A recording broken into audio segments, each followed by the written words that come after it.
warahmatullahi wabarakatuh.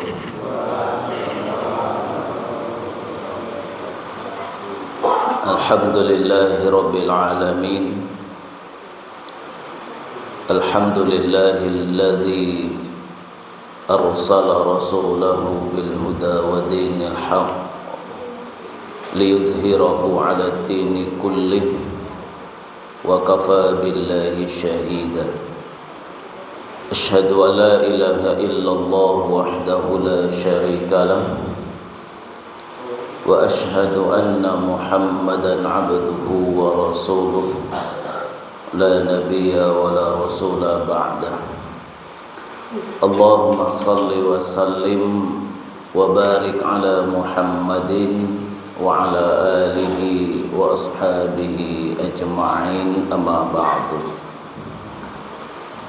Bapak Ibu jamaah subuh Masjid Nur Rahim yang insyaallah diridhai, dirahmati Allah Subhanahu wa taala. Alhamdulillah, summa alhamdulillah. Segala puji dan syukur kita ucapkan dan kita ungkapkan kehadirat Allah Subhanahu wa taala, Zat yang telah mencurahkan, melimpahkan begitu banyaknya nikmat, rahmat pada kita semua, baik itu nikmat-nikmat duniawi maupun nikmat-nikmat ukhrawi.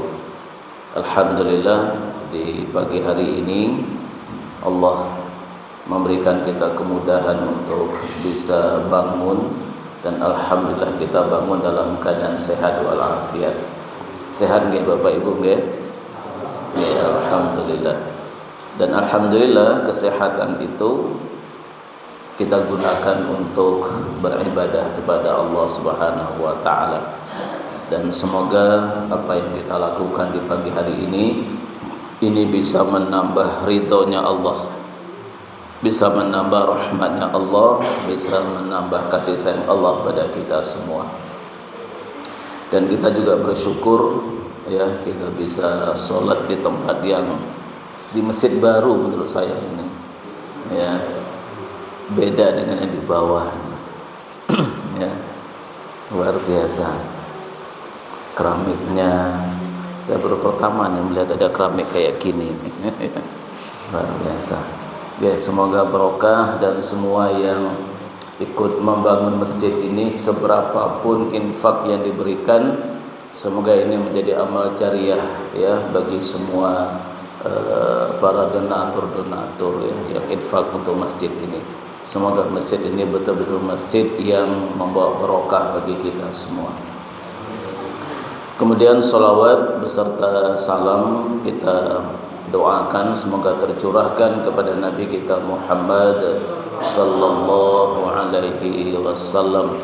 Semoga kita semua termasuk umat beliau yang istiqomah dalam mengikuti sunnah-sunnahnya ya, dan semoga kita semua termasuk umat beliau yang mendapatkan syafaat darinya di yaumul kiamah kelak.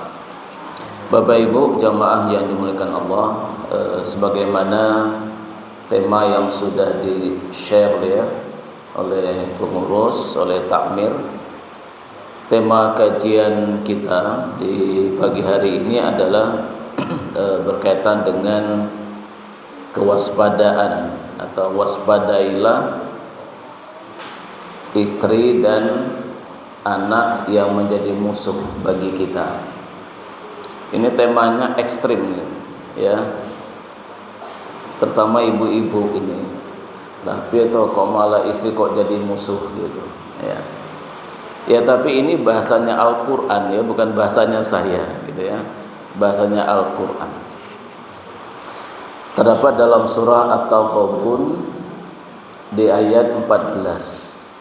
Ya, surah At-Taghabun itu surah yang ke-64 di ayat 14.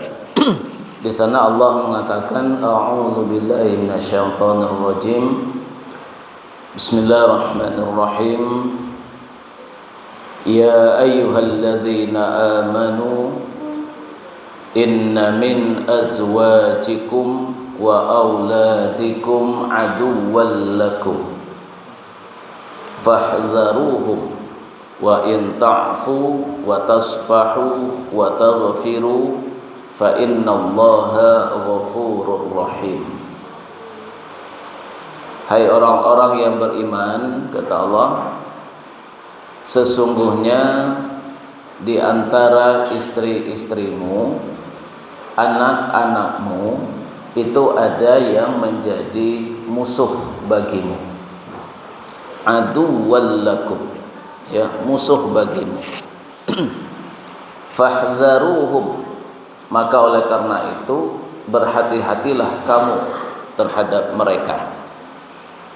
Wa in ta'fu, jika kamu memaafkan mereka, wa tasfahu, dan tidak memarahinya, terus menyantuninya, berbuat baik kepadanya, wa taghfiru, dan kamu mengampuninya, fa innallaha ghafurur rahim, sesungguhnya Allah Maha Pengampun lagi Maha Penyayang. Nah, ayatnya bunyinya begitu, ya, mengatakan bahwa sesungguhnya di antara istrimu, di antara anak-anakmu itu ada yang menjadi musuh bagimu. Bapak Ibu, ayat ini turun, ya, sebagai asbabun nuzulnya itu adalah di saat para sahabat itu ingin hijrah. Jadi para sahabat itu ingin hijrah, tetapi keinginan itu dihalang-halangi, dihambat oleh istri dan anak-anaknya. Pak, nggak usah hijrah dong, masa kami ditinggal, ya.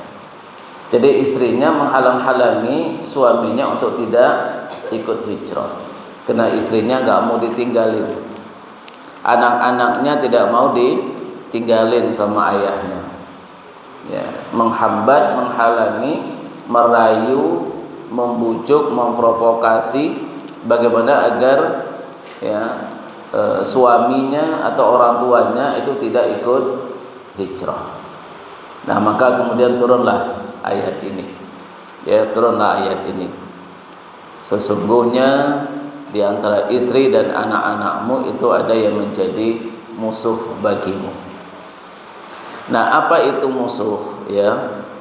Musuh di dalam Islam itu dikatakan fa inna syaitana lakum aduwwum mubin. Jadi musuh di dalam Islam itu musuh yang sesungguhnya, musuh yang senyata-nyatanya bagi kita itu adalah syaitan. Ya, musuh yang nyata bagi kita adalah syaitan. Syaitan itu apa? Syaitan itu sebuah sifat. Sifat alladzi yuwaswisu fi sudurin nas. Jadi sifatnya adalah memprovokasi, merayu, membujuk, mempengaruhi kita manusia. Agar apa? Agar kita meninggalkan kebaikan, agar kita melakukan keburukan, agar kita meninggalkan kebenaran, dan agar kita melakukan suatu kesalahan. Ini sifat syaitan. Tidak senang kalau ada orang-orang yang melakukan kebaikan. Itu sifat syaitan. Wa yasudduna an sabilillah, dan dia selalu menghalang-halangi, menghambat-hambat, membatalkan, menggagalkan orang kalau orang itu berada di jalan Allah. Itu sifat syaitan. Ya. Jadi ini panjenengan hadir di hari ini di sini. Wah, ini syaitan kecewanya luar biasa. Kenapa? Mulai dari panjenengan bangun itu sudah dihalang-halangi, ya. Dengan bangun itu sudah dihalang-halangi sama syaitan agar enggak bangun. Kalau sudah bangun, syaitan berusaha agar jenengan susah duduknya. Dari bangun mau duduk itu kan ada yang berat. Itu sebenarnya syaitan menghalang-halangi itu. Berat, ya. Sudah bangun mau ke masjid itu juga dihalang-halangi lagi sama syaitan. Syaitan berusaha menggagalkan panjenengan untuk hadir di masjid, ya.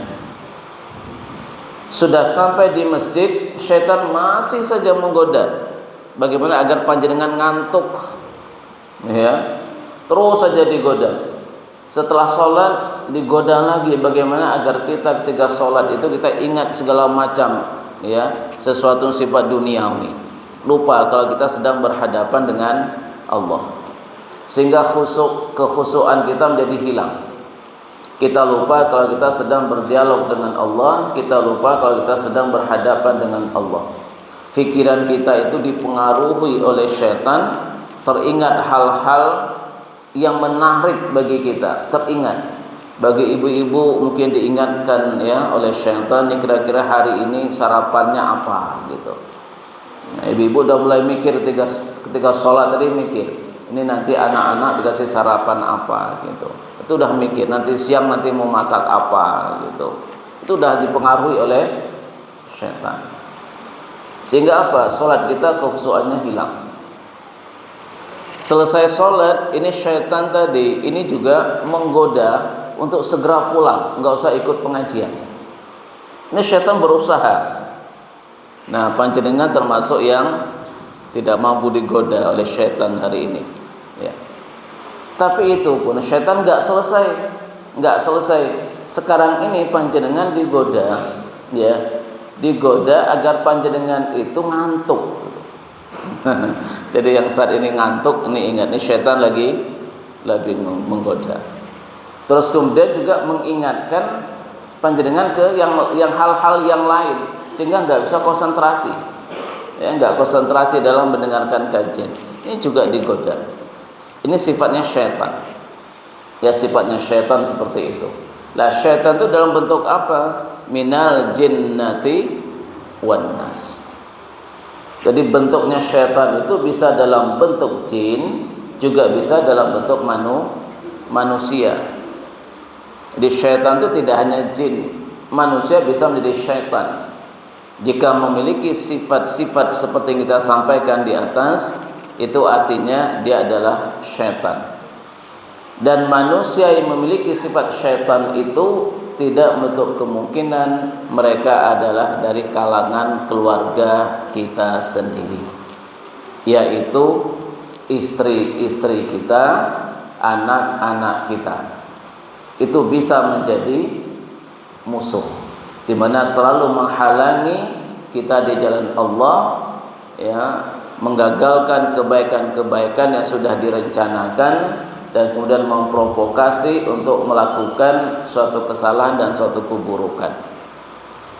Nah, ayat ini asbabun nuzulnya seperti itu.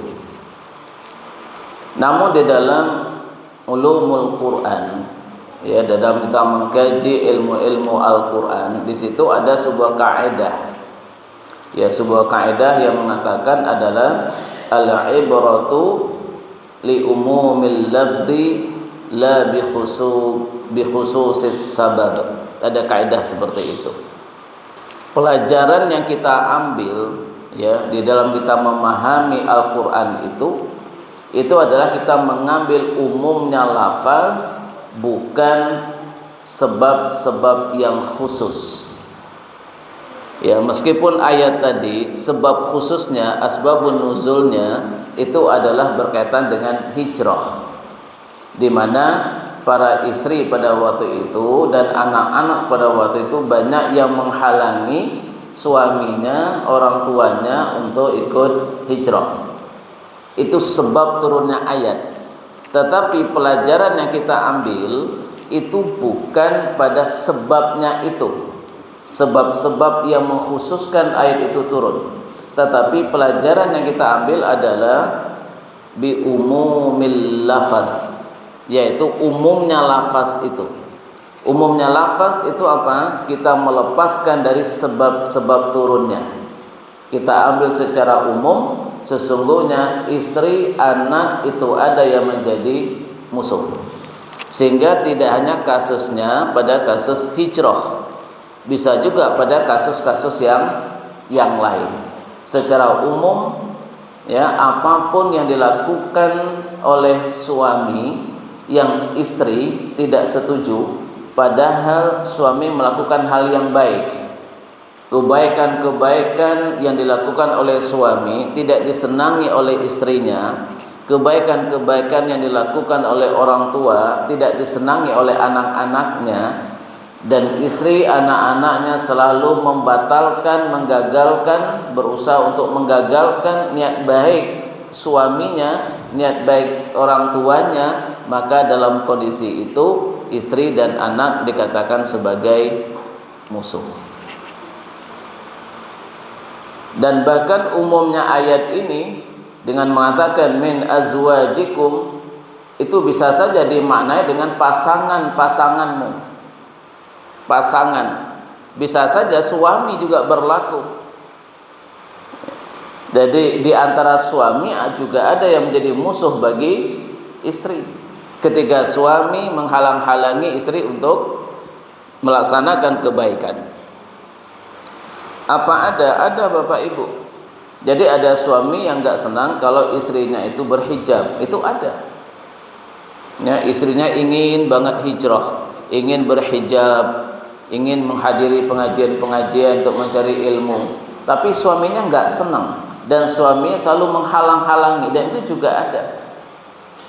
Suami yang tidak membolehkan kalau istrinya berhijab, itu juga ada. Berarti kalau kita ambil pengertian secara umum, siapapun yang menghalangi orang-orang yang berada di jalan Allah, siapapun yang menghalangi orang-orang yang ingin beribadah, melakukan kebaikan, maka orang itu memiliki sifat syaitan, dan itu adalah musuh. Nah, ini umumnya ayat seperti itu. Ya, umumnya ayat seperti itu. Nah, mungkin ada di antara kita ya yang mengalami hal seperti itu, baik sebagai suami maupun sebagai istri. Ada suami orangnya pemurah, tapi istrinya yang pelit. Ya. Saya pernah didatangi oleh seseorang, ya, seorang jamaah, ya bahasanya curhat lah gitu ya, curhat. Ini seorang suami yang luar biasa, orangnya dermawan, pemurah, mau berbagi kepada orang, tetapi istrinya adalah seorang istri yang pelit, yang bakhil. Inginnya semua harta suami itu, semua penghasilan suami itu disimpan oleh istrinya, semuanya diserahkan pada istri. Tapi kalau uang itu sudah berada di tangan istri, itu untuk keluar itu susahnya luar biasa. Padahal laki-laki ini, si suami ini masih punya orang tua, dan dia setiap bulan harus nyantunin orang tuanya. Dia juga masih punya saudara, yang saudaranya banyak yang tidak mampu, karena di keluarganya dia termasuk orang yang sukses, sehingga dia juga harus membantu saudara-saudaranya. Dan dia juga ya sebagai tokoh juga di masyarakat, dia juga ingin membantu membangun masjid, infak dan seterusnya. Tapi istrinya selalu menghalang-halanginya, sehingga istrinya menginginkan semua hasil ya dari pekerjaannya itu diserahkan pada istrinya. Lalu kemudian suami ini bertanya, boleh enggak kalau saya memiliki penghasilan, sebagian saya serahkan kepada istri dan sebagian saya simpan, ya, saya simpan. Dan istri itu tidak tahu, karena ada penghasilan-penghasilan yang tidak rutin, misalnya memberi seminar, memberikan pelatihan, yang seperti itu istri kan tidak tahu. Tapi kalau yang rutin bulanan istrinya tahu. Boleh nggak yang tidak diketahui istri itu saya simpan sendiri? Ya saya bilang, jangankan yang begitu, yang rutin pun tidak diberikan juga boleh. Ya, yang penting haknya istri diberikan, nafkah wajibnya itu diberikan. Nah, jadi ada istri yang sering menghambat, menghalang-halangi suaminya di jalan Allah. Padahal kita tahu bahwa seorang laki-laki itu bertanggung jawab kepada 4 perempuan. Ya. Laki-laki bertanggung jawab terhadap 4 perempuan. Siapa? Yang pertama istrinya. Ini tanggung jawab seorang laki-laki. Yang kedua adalah ibunya. Ketika ibunya sudah tidak punya suami. Yang ketiga adalah saudari perempuan. Ketiga saudari perempuannya itu belum punya suami dan sudah tidak punya orang tua. Yang ketiga adalah anak perempuannya sebelum anak perempuan itu menikah. Ya, sebelum anak perempuan itu menikah. Ini 4 perempuan ini menjadi tanggung jawab seorang laki-laki. Oleh karena itu ibu-ibu ini ya, suami panjenengan itu bukan hanya milik panjenengan. Ya, ini harus dipahami. Suami panjenengan bukan hanya milik panjenengan. Panjenengan harus semua berbagi kepada 3 perempuan ini. 4 kan masuk panjenengan. Berbagi kepada 3 perempuan. Berbagi kepada ibu mertua, mau berbagi kepada saudari ipar, dan mau berbagi kepada anak perempuan. Ya. Jangan halangi suami untuk berbuat baik kepada ibunya. Jangan halangi suami berbuat baik kepada saudari perempuannya. Jangan menghalangi suami untuk berbuat baik kepada anak perempuannya. Kalau bisa, kalau perlu, istrilah yang mengingatkan, yang mendorong suami, Mas, ayo ibu belum disantuni, ya, belum disodakohi hari ini, misalnya. Mas, saudari perempuan jenengan, ya, belum dibantu, ya, belum disantuni. Kalau perlu istri yang mengingatkan. Nah, jadi istri yang begini ini ada. Sebaliknya suami yang begitu juga ada. Ya. Istrinya ini istri yang solehah, ingin banget ya ikut infak, wakaf, sedekah, membantu orang-orang yang tidak mampu. Ya.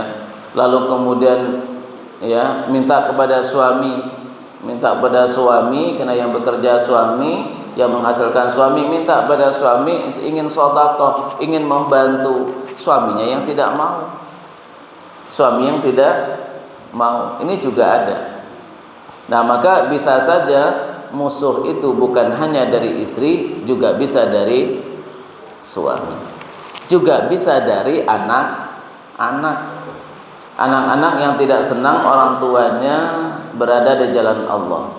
Orang tuanya mau umroh, anaknya yang marah-marah gitu. Alah Pak, Bu, coba uangnya dipakai untuk beli ini, itu kan lebih manfaat.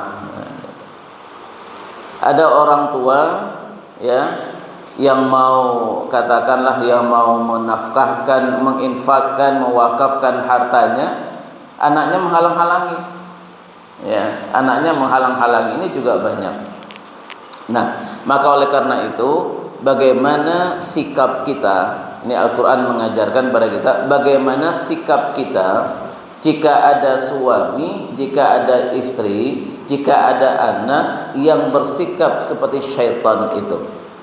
Ya, lalu apa yang harus kita lakukan? Disinilah Al-Quran mengajarkan pada kita, yang pertama yang kita lakukan fahzaruhum. Ya, yang pertama adalah fahzaruhum. Berhati-hatilah kalian terhadap istri, anak-anak yang menjadi musuh itu, yang sifatnya seperti syaitan itu. Berhati-hati artinya jangan terprovokasi, jangan terpengaruh. Ya, jangan terprovokasi, jangan terpengaruh karena sayang kita, karena cinta kita kepada istri dan pada anak-anak itu. Jangan ngalah dalam hal kebaikan, jangan mengalah dengan istri, dengan anak yang jelas-jelas itu menjadi musuh.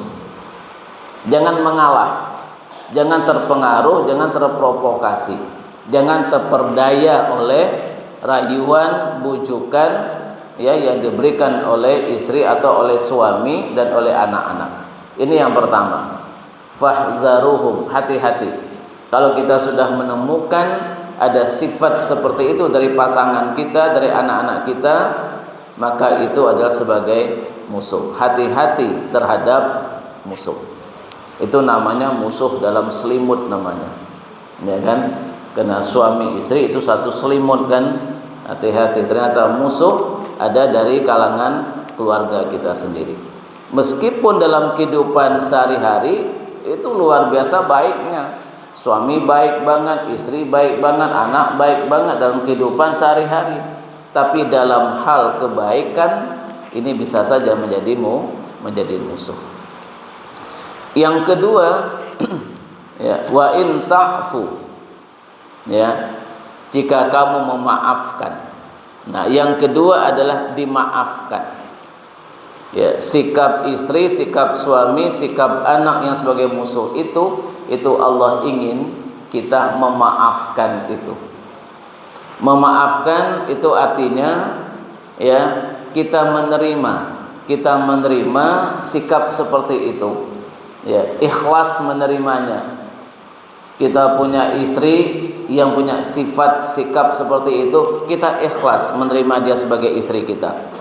Anak yang memiliki sifat seperti itu, kita ikhlas menerima kalau itu anak kita. Ya, kita maafkan. Lalu kemudian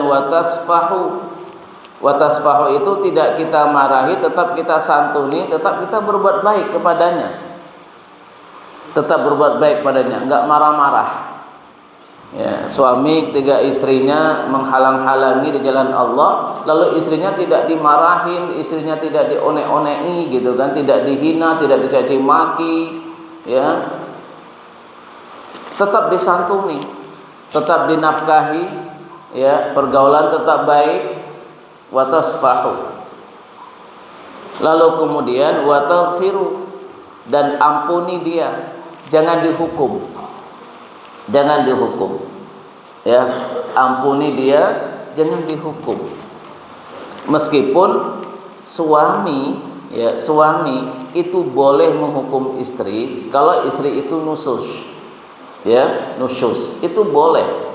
Dulu udah pernah kita bahas, ya, jika seorang istri itu nusyuz, maka yang dilakukan oleh suami adalah fa'izuhunna, nasihati istri itu. Dinasehati kok ya masih nusyuz juga, ya, maka wahjuruhunna fil madaji, pisah tempat tidur, dipisahkan di tempat tidur, tidak tidur bersama, menunjukkan kalau suami, ya, tidak ridho terhadap perilaku istri. Tunjukkan dengan pisah tempat tidur. Pisah tempat tidur, istri juga tidak berubah, masih tetap nusyuz. Maka kata Allah, wadribuhunna, pukullah istrimu itu. Boleh suami memukul istri, tetapi Rasulullah kemudian menjelaskan pukulan yang berupa dorban bi ghairi mubarrihin, yaitu pukulan yang tidak menimbulkan mudarat, pukulan yang tidak memberikan bekas, ya, pukulan yang tidak menimbulkan cedera. Nah, kira-kira nanti Bapak bisa memperkirakan itu, ya. Mukul boleh dengan syarat sudah dinasehati tidak berubah. Yang kedua sudah pisah ranjang tidak berubah, boleh mukul. Tapi mukulnya itu jangan sampai memberikan cedera, jangan sampai menimbulkan mudarat. Nah, monggo diperkirakan, apa nanti guling dipukul ke kakinya gitu kan, ya. Terserahlah, yang penting itu tidak menimbulkan mudarat. Nah, meskipun suami itu diberi hak untuk memukul istri yang nusyuz, tetapi mengampuninya itu lebih baik. Ya, mengampuninya lebih baik. Mengampuni itu artinya tidak menghukumnya. Tidak menghukumnya, itu yang lebih baik.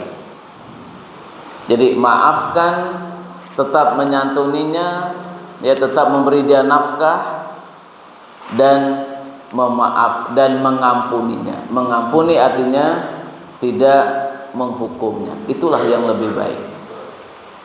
Nah, Bapak Ibu, ya, jamaah yang dimuliakan Allah, apa yang kita sampaikan ini memang sesuatu yang sangat ideal, ya, sesuatu yang sangat-sangat ideal. Istri sebagai musuh, anak sebagai musuh, sikap kita maafkan, tetap menyantuninya, tidak memarahinya, terus kemudian tidak menghukumnya. Kira-kira Bapak Ibu mampu nggak kita melakukan ini? Kira-kira mampu nggak? Ya. Tidak memarahi istri mampu. Ya. Ini sebagai musuh loh Pak ini. Ya. Sebagai musuh. Ya. Tidak memarahinya, lalu tetap menyantuninya dan tidak menghukumnya. Inilah yang diajarkan oleh agama kita. Dan ini Bapak Ibu tidak hanya berlaku terhadap hubungan suami dan istri. Tidak hanya berlaku terhadap hubungan antara orang tua dan anak. Itu juga berlaku dalam hubungan sesama manusia. Ya, berlaku ya hubungan sesama manusia. Coba kita lihat Rasulullah. Rasulullah betul-betul menjadi uswatun hasanah bagi kita semua.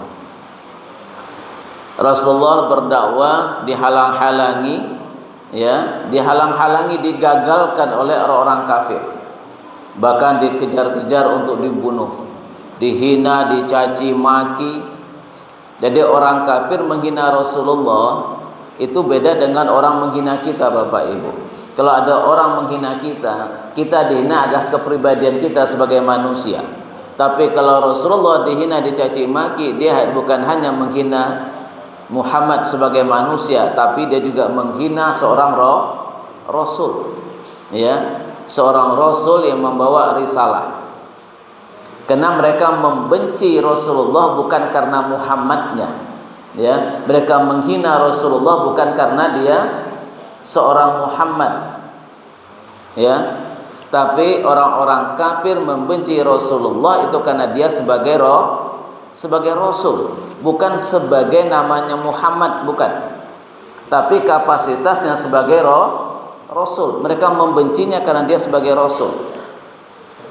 Maka ketika orang-orang kafir Quraisy itu memusuhi Nabi kita Muhammad SAW, dia sesungguhnya bukan memusuhi pribadinya Nabi itu, bukan memusuhi Nabi sebagai manusia, bukan, tapi dia memusuhi Nabi kita sebagai seorang Nabi dan Rasul. Itu yang mereka musuhi. Makanya mereka berusaha memprovokasi, menggagalkan dari salahnya dakwahnya Rasulullah. Apa kata mereka? Hai Muhammad, ya, hai Muhammad, apa yang kau inginkan dalam hidup ini? Kalau kau ingin wanita, kau tinggal pilih mana wanita yang kau senangi di negeri Arab ini, silakan kau jadikan istri-istrimu. Kau pilih mana yang kau senangi. Kalau kau ingin harta, akan kami kumpulkan harta emas sebanyak-banyaknya, bahkan mungkin emas ya sebesar gunung Uhud itu kami berikan kepadamu. Kalau kamu ingin emas, ingin harta. Kalau kau ingin jabatan, kamu akan kami angkat sebagai pimpinan tertinggi negeri Arab ini. Tapi dengan syarat kamu meninggalkan dakwahmu, kamu meninggalkan agamamu. Nah, ini kan sifat syaitan ini, ya, menggagalkan, menghalangi. Ini musuh.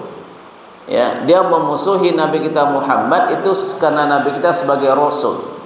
Ya, sebagai Rasul, berarti menghalang-halangi Nabi kita Muhammad di jalan Allah. Ya. Lalu bagaimana sifat Rasulullah? Bagaimana sikap Rasulullah? Rasulullah memaafkan mereka. Rasulullah memaafkannya. Rasulullah tetap menyantuninya. Rasulullah tidak pernah menghukumnya. Rasulullah enggak pernah menghukum. Ya. Rasulullah hanya mendoakan, Allahumma hdi qaumi fa innahum la ya'lamun. Ya Allah, ampunilah kaumku ini karena mereka itu tidak tahu. Maka ketika Rasulullah dihina, dicaci maki, dilemparin, pokoknya semua perlakuan buruk diberikan pada Rasulullah, tiba-tiba saat itu orang itu sakit. Ini cerita yang sudah sering kita dengar, ya. Orang itu sakit. Itu kan jelas-jelas musuhnya Rasulullah. Ya, musuhnya Rasulullah. Mungkin orang mengatakan bahwa itu kan secara pribadi. Bukan, dia musuh Rasulullah bukan kena kepribadiannya Rasul, tapi kena kerasulannya. Kena kerasulannya sebagai simbol agama. Jadi mereka itu melempar, menyakiti Rasulullah itu karena dia sebagai Rasulnya, simbol agama, bukan karena dia pribadi sebagai orang Arab, bukan. Ya. Lalu apa yang dilakukan oleh Rasulullah ketika mereka sakit? Ini musuh, betul-betul musuh Rasulullah. Rasulullah datang ke rumahnya. Rasulullah datang. Berarti Rasulullah memaafkannya. Rasulullah memaafkannya. Orang kalau punya rasa marah itu nggak akan mungkin mau mendatangi itu. Rasulullah datangi rumahnya. Rasulullah santuni. Ya, Rasulullah maafkan dan Rasulullah santuni. Dalam bentuk apa Rasulullah nyantuninya? Rasulullah bawa makanan. Datang ke rumahnya, bawa makanan, berarti nyantunin. Tetap berbuat baik kepadanya dan disuapin sama Rasulullah. Ya, didatangin rumahnya, disuapin sama Rasulullah. Dan Rasulullah mengampuninya. Mengampuninya, tidak ada rasa dendam pada diri Rasulullah. Dan Rasulullah tidak menghukumnya, tidak menghinanya, tidak mencaci makinya, tidak mengatakan, nih gara-gara kamu yang menghina saya, melempari saya, ini akibatnya begini. Enggak begitu, ya. Rasulullah tidak mengungkit-ungkit, ya. Jadi mengampuni termasuk Rasulullah tidak mengungkit-ungkit kesalahan yang mereka lakukan, tidak mengungkit-ungkit.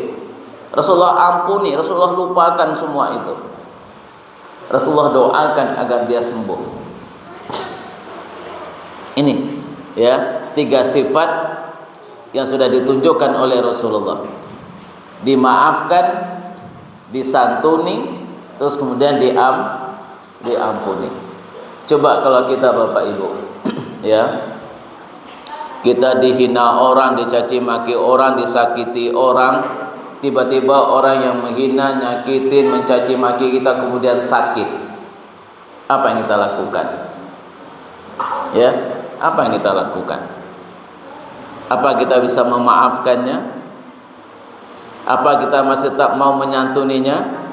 Lalu kemudian warga mengatakan, Pak, Bu, ini ada si A yang kemarin menghina panjenengan, nyakitin jenengan, ngapusi jenengan, sekarang sakit, sekarang kita ingin menjenguknya ke rumah sakit, kita iuran nih, iuran, kira-kira mau ikut iuran nggak coba?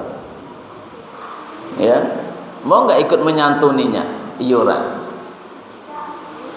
Berani nggak lisan kita, bisa nggak lisan kita itu menahan untuk tidak mengungkapkan hal-hal yang jelek tentang orang itu, mengampuninya, tidak diungkit-ungkit, tidak mengatakan, oh kualat tuh. Bisa nggak kita untuk tidak mengatakan syukur itu akibat dari ini, mengungkit-ungkit kesalahannya. Nah, inilah yang diajarkan oleh agama kita kepada kita, ya, musuh. Bukan hanya yang tidak menyenangkan secara pribadi, musuh itu sudah paling besar sudah itu, ya. Maka sikap kita maafkan, tetap santuninya, lalu kemudian ampuni dia. Maka kalau kisah ada Rasulullah ketika berada di masjid seperti ini, lalu tiba-tiba ada orang Badui datang, kemudian mipisin masjid, ini musuh nggak kira-kira ini? Ya, musuh nggak ini? Ini musuh pribadi apa musuh agama? Musuh agama. Ini musuh agama, masjid dipipisin. Ini para sahabat sudah berdiri, ya, ingin menghajar itu orang Badui. Apa kata Rasulullah? Udah duduk. Biarkan dia menyelesaikan hajatnya.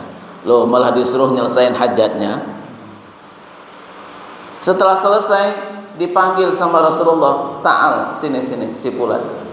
Ya, ini masjid tempat ibadah, ya, harus suci. Besok jangan diulangi lagi ya. Udah sekarang pulang. Loh, coba. Bagaimana Rasulullah memaafkan dan mengampuninya? Pedang terhunus mengejar Rasulullah, ingin membunuh Rasulullah ini, terhunus. Terkejar Rasulullah. Dia mengatakan, "Hai Muhammad, siapa yang menyelamatkan kamu dari pedangku ini?" Kata Rasulullah, apa? Yang menyelamatkan adalah Allah. Gemetar orang itu, jatuh pedangnya. Apa Rasulullah kemudian mengambil pedangnya? Ayo sekarang siapa yang menyelamatkan kamu dari pedangmu ini? Enggak. Dibiarkan oleh Rasulullah dia pergi. Sahabat yang protes, "Hei Muhammad, kenapa kau biarkan dia pergi?" nanti dia akan datang lagi akan membunuhmu. Apa kata Rasulullah? Biarkan, dia akan datang menemuiku, tapi bukan akan membunuhku, tapi dia akan bersyahadat di hadapanku. Benar, datang bersyahadat. Orang yang sakit dijenguk oleh Rasulullah, akhirnya bersyahadat di hadapan Rasulullah. Belum lagi nanti cerita dulu pernah saya sampaikan, Rasulullah menyantunin ya orang Yahudi yang buta di pinggir pasar Madinah, dihina, dicaci maki Rasulullah, so tetap saja menyuapinya sampai Rasulullah wafat. Baru dia tahu kalau yang dihina itu adalah orang yang setiap hari yang sering memberikan dia makanan itu. Akhirnya dia bersyahadat di hadapan Umar bin Khattab, Abu Bakar Siddiq. Ini contoh yang diberikan oleh Rasulullah kepada kita. Maka Allah memuji Rasulullah, fabima rahmatin minallah lintalahu walau kunta fazzan ghalizal qalb lan faddu min haulik. Hai Muhammad, karena rahman Allah hatimu itu lembut. Hatimu itu lembut, tidak keras hati. Ya, lembut hati itu artinya gampang memaafkan. Orang kalau hatinya keras Bapak Ibu itu susah memaafkan orang. Dendam. Ya, orang kalau hatinya keras itu punya sifat dendam, ingin membalas. Ya, marahnya tidak reda, ingin membalas. Maka hati yang lembut dia gampang memaafkan, kemudian dia melupakan kesalahan orang itu dan tidak mau membalas kesalahan itu. Maka hatimu yang lembut itulah ya kata Allah yang membuat kamu sukses di dalam berdakwah. Walau kunta fazzan ghalizal qalb, jika engkau keras, bersikap keras, ya berhati keras terhadap musuh-musuhmu, lan faddu min haulik, pasti orang itu akan menjauh darimu. Pasti musuh-musuhmu itu akan menjauh meninggalkanmu, bukan yang mendekat tapi justru menjauh meninggalkanmu. Karena hatimu yang lembut memaafkan musuh-musuhmu, itulah yang menyebabkan mereka justru mendatangimu dan mendekat kepadamu. Ini Bapak Ibu bimbingan yang diberikan oleh Al-Quran kepada kita dan dicontohkan oleh Rasulullah kepada kita semua. Maka Al-Quran, hadis mengajarkan pada kita benci kepada perilaku yang buruk, tapi kita jangan membenci pelakunya. Kita marah kepada perilaku, perbuatan-perbuatan yang melanggar agama. Kita harus benci dengan kemaksiatan, kita harus benci dengan kemungkaran, kita harus benci dengan kemusyrikan, tetapi kita jangan membenci pelaku-pelakunya. Kita harus memaafkan pelaku-pelakunya dan kita jangan menghukum pelaku-pelakunya. Bisa saja kemaksiatan, kemungkaran, kesyirikan, kemunafikan itu ada dari kalangan keluarga kita. Mungkin dari suami kita, mungkin dari istri kita, mungkin dari anak-anak kita, mungkin dari orang tua kita. Ya, kita benci dengan kesyirikan itu, kita benci dengan kekufuran itu, kita benci dengan kemaksiatan itu, ya, kita benci dengan kemunafikan itu, tetapi jangan sampai membenci pelakunya. Ya, jangan membenci pelakunya. Kira-kira bisa napa mboten? Bisa enggak kita memilah antara perilaku dengan pelaku? Ya. Jadi tidak harus keburukan, kesalahan itu harus kita balas dengan kesalahan. Ya. Tidak ada keharusan penghinaan harus dibalas dengan penghinaan. Tidak ada keharusan ya orang-orang yang melakukan kerusakan kemudian kita balas dengan merusak orang-orang itu. Enggak ada keharusan, tapi yang ada justru memaafkan. Ya, justru memaafkan. Tentu di situ ada unsur edukasinya, ada unsur pengajaran dan pendidikannya. Tidak hanya membiarkan saja begitu, tetapi kemudian diajarkan. Maka Rasulullah datang, Rasulullah sampaikan. Ya, Rasulullah mengajarkan gitu. Inilah yang diajarkan oleh agama kita. Kita mulai dari kalangan keluarga kita dulu, Bapak Ibu. Ya, kalau suami panjenengan Bu tidak menyenangkan perilakunya bagi panjenengan, maafkan dia. Ya, maafkan, tidak usah dendam, tidak usah menghukum, tidak usah menghina, mencaci maki, tidak usah diungkit-ungkit kesalahannya. Maafkan, ya, tetap bergaul dengannya dengan baik, doakan dia. Doakan dia. Ya. Suami panjenengan sejelek apapun perilakunya tidak akan lebih jelek dari Fir'aun. Ya kan? Sekufur apapun perilakunya tidak akan lebih kafir dari Fir'aun. Ya. Semusyrik apapun tidak akan lebih musyrik daripada Fir'aun. Contoh Asiyah, istrinya Fir'aun. Dia bisa tetap bertahan sebagai seorang istri.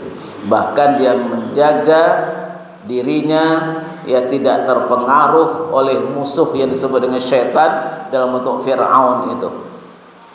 Ya, tidak terpengaruh sedikit pun oleh suaminya. Coba, fahzaru, hati-hati. Dia betul-betul tidak terpengaruh.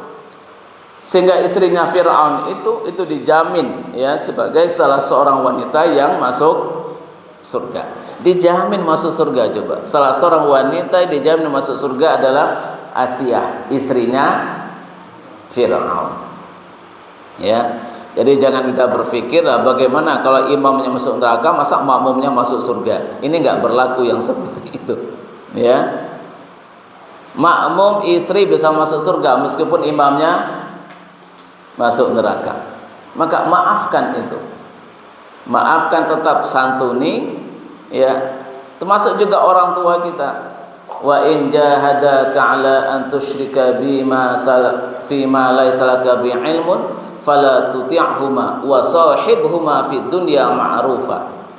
Kalau orang tua kalian sangat bersungguh-sungguh, serius banget mengajak kepada kekafiran, kemusyrikan, kefasikan, jangan kau ikuti ajakan orang tuamu itu. Tetapi wasahibuhuma fid dunya ma'rufa. Tapi tetaplah bergaul, menyantunin orang tua di dunia ini dengan baik. Tetap disantuni, tetap berbuat baik. Artinya membenci perilaku orang tua, membenci orang tua yang mungkin perilakunya menuju kepada kesyirikan, kemunafikan, kekufuran. Kita membenci perilaku itu dengan kita tidak mengikutinya. Tapi wasahibuhuma fid dunya ma'rufa. Tapi tetaplah bergaul, hidup bersama orang tua di dunia dengan baik. Tidak membenci orang tua. Ini diajarkan oleh Al-Quran. Tidak membencinya, Pak.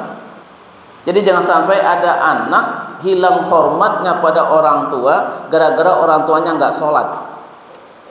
Ini kan banyak ini, ya, anak-anak yang hijrah, yang tobat, baru ngaji, tobat, hijrah, ya, dia merasa orang tuanya orang kafir, musyrik dan seterusnya. Akhirnya apa? Hilang ketaatannya kepada orang tua, nggak mau hormat lagi pada orang tua. Gara-gara apa? Dia merasa orang tua bukan lagi seorang mukmin yang sejati, bukan seorang muslim yang sejati. Hilang rasa hormatnya pada orang tua. Al-Quran tidak mengajarkan begitu. Wasahibuhuma fid dunya ma'rufa. Tetap gauli orang tua dengan baik di dunia ini. Jangan kita tiba-tiba merasa lebih soleh dari orang tua, lalu kita merasa lebih baik dari orang tua, kita merasa lebih dekat dengan Allah daripada orang tua terhadap Allah, lalu kita meremehkan orang tua kita merendahkan orang tua kita. Jangan sampai itu terjadi.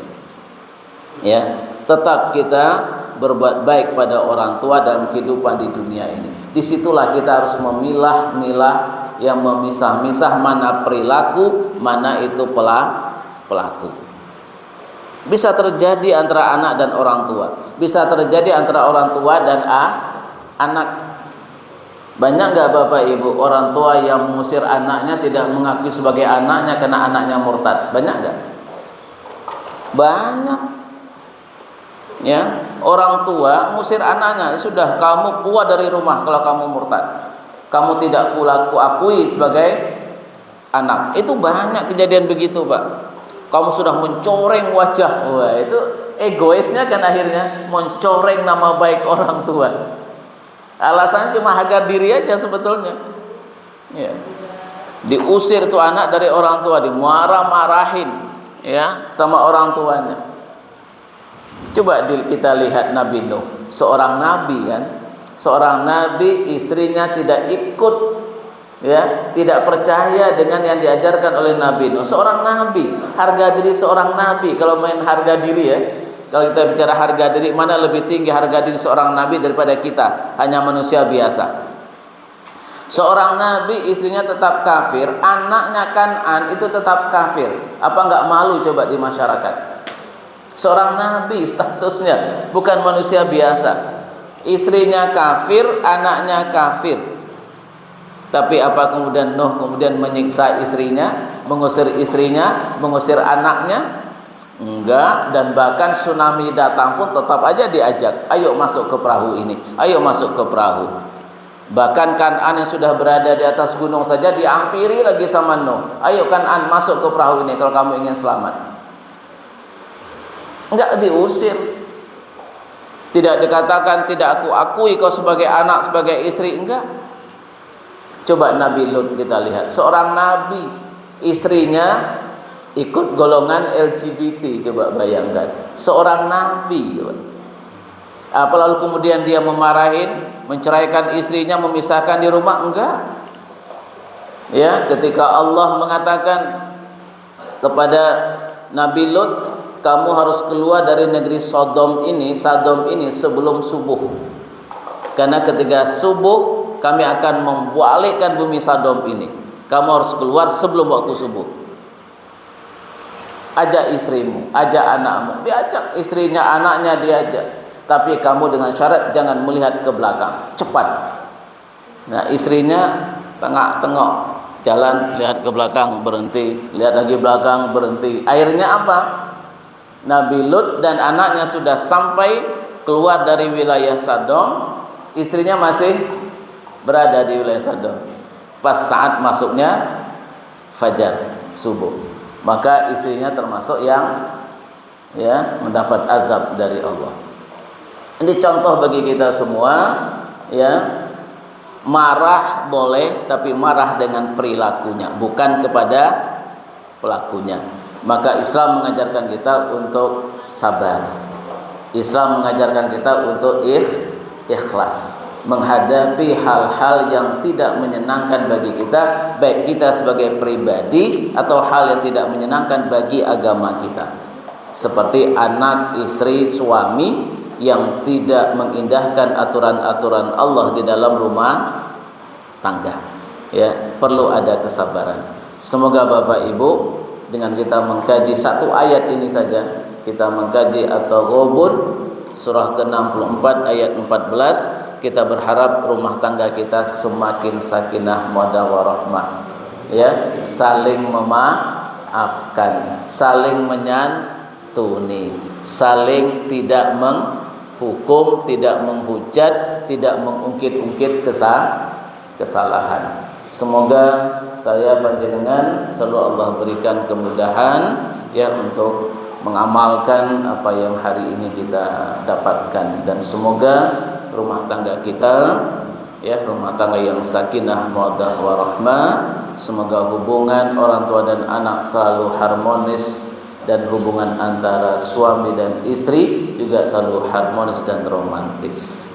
Demikian Bapak Ibu ya, mohon maaf jika ada kurang salah dan khilaf. Oh, ada pertanyaan, masih ada waktu, monggo silakan sebelum ditutup. Ya. Tadi terkait orang tua yang pada anaknya menghalang-halangi anaknya beribadah. Jadi ceritanya, misalnya orang tuanya memang tidak pernah ibadah sholat, dua-duanya tidak pernah sholat. Tapi anaknya ini mungkin karena kesalahan Allah, mungkin karena lingkungan, maka dia tahu agama. Nah, suatu ketika orang tuanya meninggal. Nah, si anak ini mungkin dapat ilmu atau bagaimana juga ya tentang itu, bahwa orang yang tidak sholat itu ketika sudah meninggal tidak disolati. Gitu. Jadi apakah itu dalam bentuk karena ketaatan terhadap yang dilakukan dicontohkan Rasulullah, atau memang karena dia menghukum ayahnya atau orang tuanya tadi kan tidak sholat, dia tidak meninggal. Nah itu bagaimana sebenarnya bagusnya gimana? Ya, baik. Orang tuanya muslim ya, mukmin ya, cuman nggak sholat gitu. Meninggal disolatkan apa enggak? Itu aja. Sebenarnya secara umum tidak hanya berlaku dalam kasus itu, ya, berlaku di umum. Apa hukumnya kita menyolatkan jenazah yang ketika hidup dia tidak pernah sholat? Ini kan banyak nih kejadian. Ada yang mengatakan, dah nggak usah disolatin, doang dia aja gak pernah sholat kok, ngapain disolatin? Kan begitu ya. Banyak yang beranggapan seperti itu. Nah, yang pertama ingin saya sampaikan bahwa sholat jenazah itu bukan sholat dalam pengertian menyembah. Ya, sholat jenazah bukan sholat dalam pengertian menyembah. Ya, tetapi sholat jenazah itu sholat dalam pengertian doa. Maka as-sholah, kalau panjenengan lihat di kamus bahasa Arab, makna as-sholah itu adalah ad-doa. Ya, arti sholat itu adalah doa. Jamak dari sholat apa? Sholawat. Ya, jamak dari sholat adalah sholawat. Maka ketika kita mengatakan bersolawat kepada Rasulullah, apakah kita mengatakan kita menyembah Rasulullah? Tidak. Solawat pada Rasulullah itu artinya adalah mendoakan Rasulullah. Itu namanya solawat, jamak dari as-sholah. Ya, jamak as-sholah, solawat. Solawat pada Rasulullah bukan kita menyembah Rasulullah, tapi kita mendoakannya. Nah, sholat jenazah itu bukan menyembah Allah, karena tidak ada rukuk, tidak ada sujud. Substansi dari menyembah itu adalah rukuk dan sujud. Waraka'u wasjudu. Rukuklah kamu, sujudlah kamu. Itu artinya menyembah. Ya. Dalam sholat jenazah tidak ada rukuk, tidak ada sujud. Maka sholat jenazah itu kita pahami ada sebagai doa, yaitu mendoakan si jenazah itu, ya, mendoakan jenazah itu. Maka hadis banyak banget ya yang mengatakan jika seorang yang wafat disolatkan oleh 3 shaf, ya, oleh 3 shaf, maka terampuni dosanya. Jadi orientasinya adalah mengampuni dosanya ini.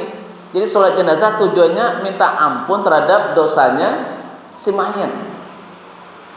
Ya, jika disolatkan oleh sekian orang yang tidak musyrik, diampuni dosanya. Disolatkan oleh 100 orang mukmin, diampuni dosanya. Makanya kenapa sholat jenazah itu orang mengatur itu 3 shaf minimal.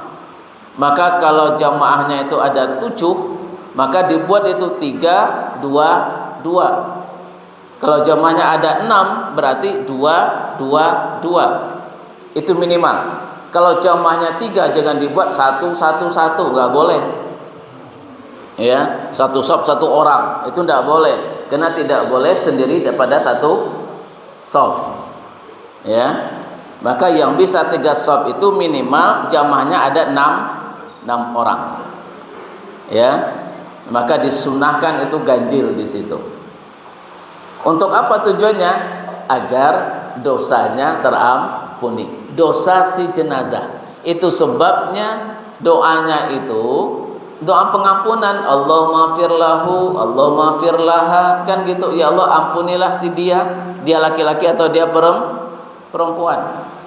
Maka kalau jenazahnya itu laki-laki, anak-anak, ya, maka mendoakannya bukan Allahumma firlahu, tapi doanya adalah doa untuk kedua orang tuanya. Nah, sholat jenazah itu adalah dalam rangka kita mendoakan agar jenazah itu dosanya terampuni. Paham sampai sini ya? Nah, kira-kira kalau sholat jenazah itu tujuannya adalah minta diampuni dosa-dosa jenazah itu, maka yang penting, yang lebih penting untuk disolatkan itu orang yang berdosa atau orang yang tidak berdosa? Mana yang lebih perlu untuk disolatkan? Orang yang berdosa apa orang yang tidak berdosa? Justru yang perlu disolatkan itu justru orang yang berdosa. Lalu ada pertanyaan, perlukah kita menyolatkan orang yang mati syahid? Ya, sebagian ulama mengatakan apa? Enggak perlu disolatkan. Kenapa? Dia udah mati syahid, udah masuk surga tanpa hisab. Justru orang mengatakan enggak perlu disolatkan. Tapi sebagian ulama mengatakan tetap disolatkan karena Rasulullah mencontohkan Hamzah, ya, Hamzah yang wafat di perang Uhud itu disolatkan sebanyak 72 kali oleh Rasulullah. Setiap ada yang wafat disolatkan oleh Rasulullah, Hamzah diikutkan lagi. Ada lagi yang wafat disolatkan, Hamzah diikutkan lagi. Itu dalam riwayat disampaikan sebanyak 72 kali Rasulullah menyolatkan jenazah Hamzah itu. Tetap disolatkan. Karena apa? Karena manusia tidak tahu apakah dia betul-betul syahid atau tidak. Karena Rasulullah pernah mengatakan ada 3 orang yang amalan ukhrawi tapi masuk neraka. Amalannya ukhrawi tapi masuk neraka. Satu adalah orang yang mati ketika perang. Mati ketika perang. Orang menganggap dia mati syahid tapi dia mati sangit. Ya, karena apa? Niat perangnya bukan membela agama, tapi niat perangnya kalau menang mendapat ghanimah, harta rampasan perang. Kalaupun kalah, kalaupun dia mati, namanya tercatat dalam sejarah Islam seorang pejuang Islam, membanggakan bagi anak keturunannya. Itu yang dia inginkan. Yang kedua kata Rasulullah, ahli sedekah itu masuk neraka. Kenapa? Sedekahnya dengan tujuan agar namanya harum di masyarakat seorang yang dermawan. Itu yang dia inginkan. Yang ketiga adalah ahlul ilmi. Dia rajin mencari ilmu, tapi mencari ilmu bukan ya agar amal ibadahnya benar dia lakukan, tapi dia mencari ilmu agar dia dianggap seorang yang alim sehingga omongannya didengar orang, ya. Dia dihormati orang di masyarakat karena keilmuannya. Maka mereka masuk neraka kata Rasulullah. Maka belum tentu orang yang wafat di medan perang itu termasuk golongan yang mati syahid. Oleh karena itu tetap disolatkan. Maka dalam kasus pertanyaannya Mas Rian, selagi dia seorang mukmin, seorang muslim, berarti dia orang yang berdosa yang masih memungkinkan Allah memaafkan dosa-dosanya. Maka kita bantu memaafkan dosa itu dengan cara kita memohon ampun kepada Allah. Ya Allah, mohon diampuni dosanya si fulan-fulan dan fulan ini. Justru orang yang begitu yang penting untuk disolatkan. Kalau bisa, kalau ada orang yang buat maksiat di dunia ini, kadang sholat kadang tidak, ya mabuk-mabukan, kalau perlu orang sekecamatan itu nyolatin dia Bapak Ibu. Kalau perlu sak kabupaten nyolatinnya. Siapa tahu di antara ada doa-doa orang satu kabupaten itu yang menyebabkan dosanya terampuni. Maka Rasulullah mengancam orang-orang yang berhutang dan dia wafat dalam keadaan berhutang tidak akan kusolatkan kata Rasulullah. Ini orang yang paham tujuan sholat jenazah itu takutnya luar biasa. Karena apa? Dia takut wafat dengan memiliki dosa. Dan Rasulullah kalau menyolatkan, doanya Rasulullah itu makbul.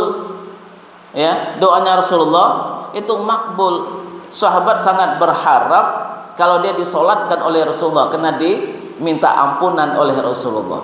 Maka orang-orang di daerah haram, ya di Makkah Madinah, itu kalau wafat Bapak Ibu itu disolatkan di Masjidil Haram. Untuk apa kau disolatkan di situ? Karena dia disolatkan oleh orang-orang soleh.